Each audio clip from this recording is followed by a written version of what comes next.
ধনতেরাস পালনের দুটি গুরুত্বপূর্ণ কারণ আছে। কারণ এই দিন কিন্তু ধনতেরাসের দিন ভগবান ধন্বন্তরীর জন্মোৎসব হিসেবে পালন করা হয় এবং আরেকদিকে কিন্তু এইটা সম্পদ এবং সমৃদ্ধির উৎসব হিসেবে পালন করা হয়। তো আমরা আমাদের সংসারে সম্পদের কমতি কিন্তু কেউ চাই না। আমরা চাই আমাদের সংসারে সম্পদের বৃদ্ধি পাক, সুখ সমৃদ্ধি বাড়তে থাকুক, সংসার থেকে নেতিবাচক শক্তি বিদায় নিক। তো তবে এই দিন আপনি কোন কাজ করবেন? শুধু আপনার জন্য না, সব রাশির জাতক জাতিকাদের এই কয়েকটি কাজ করা কিন্তু অত্যন্ত জরুরি বলে মনে করা হয়। দেখুন, এই দিন আপনি ভগবান দেবী লক্ষ্মী দেবীর পুজো করতে পারেন, অথবা গণেশ ঠাকুরের পুজো করতে পারেন, কুবের দেবতার পুজো করতে পারেন, ভগবান ধন্বন্তরীর পুজো করতে পারেন। এই দিন এই কয়েকটি দেবতার পুজো করলে সংসারে কিন্তু সুখ সমৃদ্ধির সাথে সাথে অর্থের উন্নতি বৃদ্ধি পায়।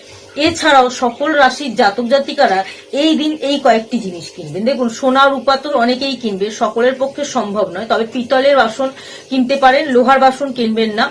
এছাড়া ঝাড়ু কিনতে পারেন আপনি আপনার বাড়িতে, হলুদের গাঁট কিনতে পারেন, সুপুরি কিনতে পারেন, ধান কিনতে পারেন, এছাড়াও ধনে কিনতে পারেন, গোমতী চক্র কিনতে পারেন, শঙ্খ কিনতে পারেন, লক্ষ্মী কড়ি কিনতে পারেন। যারা গরু বাড়িতে রাখেন অর্থাৎ গোমাতাদের বাড়িতে রাখেন, তারা এই দিন একটি গোমাতা কিনে আনতে পারেন বাড়িতে, অথবা কাউকে গোমাতা দান করতে পারেন। তো এটা কিন্তু মা লক্ষ্মী দেবীর খুব অত্যন্ত পছন্দের। তো এই গোমাতা যদি আপনি বাড়িতে কিনে আনতে পারেন বা কাউকে দান করতে পারেন, তাহলেও কিন্তু জীবনে খুব ভালো প্রভাব পড়তে পারে, সংসারে সুখ সমৃদ্ধি বৃদ্ধি পেতে পারে, নেতিবাচক শক্তি আপনার সংসার থেকে বিদায় নিতে পারে। আপনি যদি আপনার সংসারে দীর্ঘমেয়াদী সুখ চেয়ে থাকেন, তাহলে কিন্তু অবশ্যই এই ধনতেরাসের দিন লক্ষ্মী মন্ত্র জপ করতে পারেন। ওম ধন ধন্বন্তরায় নমঃ, এই মন্ত্রটি কিন্তু জপ করতে পারেন। এর সাথে সাথে আপনাকে মাথায় রাখতে হবে, এই দিন কাউকে টাকা দান করবেন না।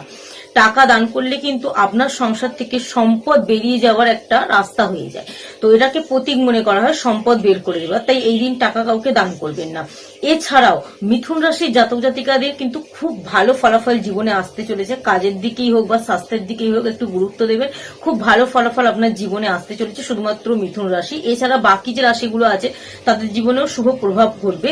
তো এই রাশির জাতক জাতিকারা অবশ্যই এই দিন লক্ষ্মী দেবীর পুজো করবেন, কুবের দেবতার পুজো করবেন, ভগবান ধন্বন্তরীর পুজো করবেন। এর সাথে সাথে আপনাকে মাথায় রাখতে হবে, এই দিন বাসন ঝাঁটা বা সোনা বা রূপোর যে কোনো একটি জিনিস যদি আপনি কিনতে পারেন, খুব ভালো ফলাফল পাবেন।